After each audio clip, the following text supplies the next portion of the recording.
ஸ்ரீவில்லிபுத்தூரில் இருக்கோம். இன்றைக்கி பகல்பத்து உற்சவம் நடந்துட்டுருக்கு. தயவுசெய்து வீடியோவை கட் பண்ணிவிட்டு எல்லோரும் உடனே கோபால விலாசத்துக்கு ஓடணுமா பிரார்த்திக்கிறேன். அரையர் சுவாமியோட அமிர்தவதனம் ஆகும். ரொம்ப அழகான வைபவம், அபிநயங்களும் எல்லாமே அங்கே பார்க்குறதுக்கே ரொம்ப ரம்யமாக இருக்கும். கண் படைத்த பையன் பெருமாள் நமக்கு கொடுத்த வரப்பிரசாதம்னே நினைக்கணும். தயவுசெய்து போயிட்டு அப்புறம் இந்த வீடியோவை கண்டினியூ பண்ணிக்கலான்னு பிரார்த்திக்கிறேன். ஸ்ரீ கோபிகா ஸ்திரீகள் போட்ட மார்கழி கோலம், கண்ணுக்கழகான கலர் கலராக சீதாக்கா வரைஞ்ச கோலம். மார்கழி மாதத்துக்காக சீதாக்கா போட்டது. அத்தன் என்னை புறம்புல்குவான் ஆழியான் என்னை புறம்புல்குவான் ஞாபகம் வரணும்.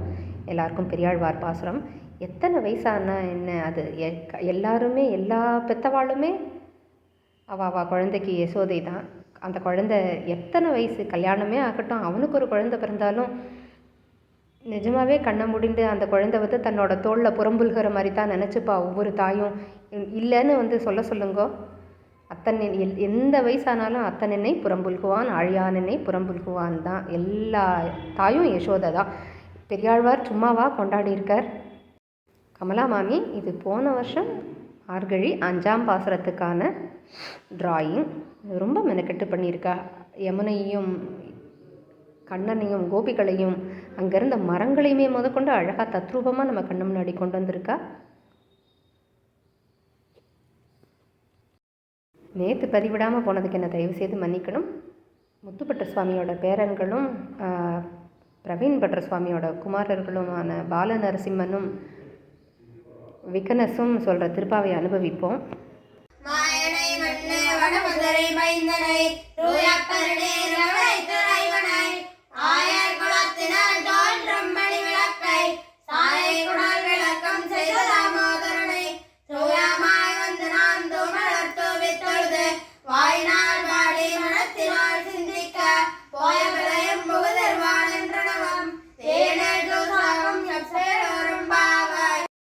நாமதேவரை பற்றின சரித்திரம் அனுபவிச்சுட்டு இருந்தோம். கமலா மாமியோட டிராயிங் பார்த்துட்டு இருக்கோம்.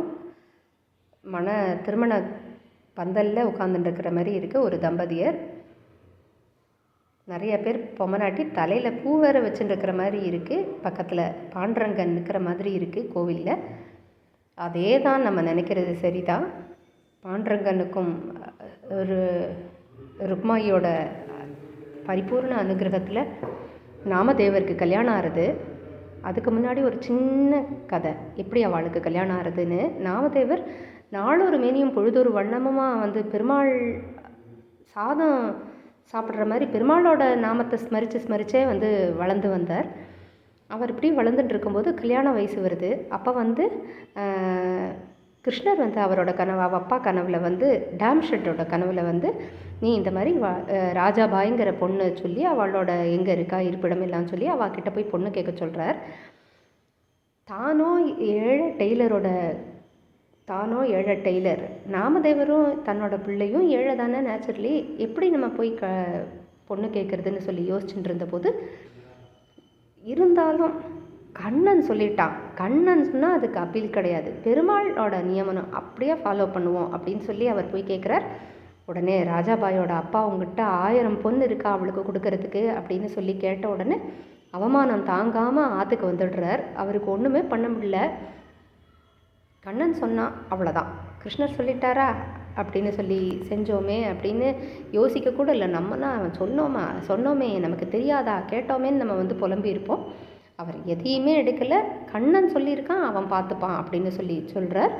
அன்றைக்கி ராத்திரி யாரோ ஆற்று வாசலில் கல்லெல்லாம் நிறையா விட்டெறிகிற மாதிரி இருக்குது. என்னன்னு தெரியல. அவரால் திருப்பி போய் துரத்தலாமா வேண்டாமாங்கிறது கூட யோசிக்கிறதுக்கு திராணி இல்லை அவர்கிட்ட. பேசாமல் இருந்துடுறார்.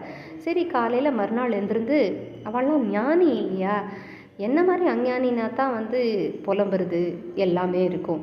என்னடா பண்ணுறது, நம்ம அந்த இடத்த துப்புரவு பண்ணுவோன்னு சொல்லி எடுக்கலான்னு சொல்லி கிட்ட போய் பார்த்தா எல்லாமே தங்கமாக இருந்தது. அரண்டு போய்டுறாரு. அதுக்குள்ளே என்ன செய்கிறதுனே தெரியல. இதே டயத்தில் ராஜாபாயோட ஆற்றுக்குள்ளே பாண்டரங்கனும் ருக்மாயியும் உள்ளே நுழையிறா.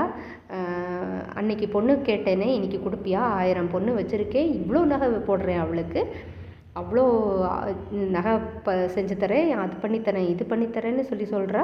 ராஜாபாயோட அப்பாவே அரண்டு போயிடுறா. இன்றைக்கே நல்ல நாள் முகூர்த்தம், இன்றைக்கே கல்யாணத்தை பண்ணுன்னு சொல்லி அவரோட தலைமையில், பாண்டரங்கனோட தலைமையில் கல்யாணம் நடக்கிறது. நாமதேவர் ரொம்ப நன்னா இருக்கார்.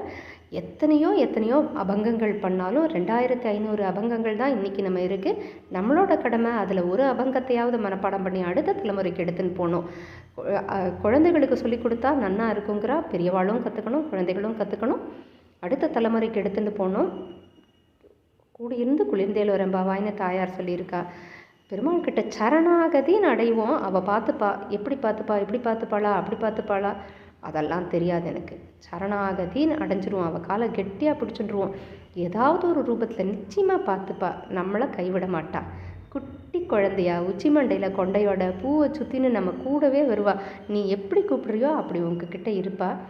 நீங்கள் வேணால் அனுபவிச்சு பாருங்கோ. கூடி இருந்து குளிர்ந்தேலோ ரெம்பாவாய். அடுத்த மாமி எடுத்துட்டு இருக்கிற பக்தருக்கு நான் கதை சொல்ல வேண்டாம், எனக்கு மேலே நீங்கள் சொல்லுவேள். இருந்தாலும் ரொம்ப ஆவலாக நான் காத்துட்டுருக்கேன், நீங்களும் காத்துட்டுருப்பேன்னு நினைக்கிறேன். சீக்கிரம் பார்ப்போம்.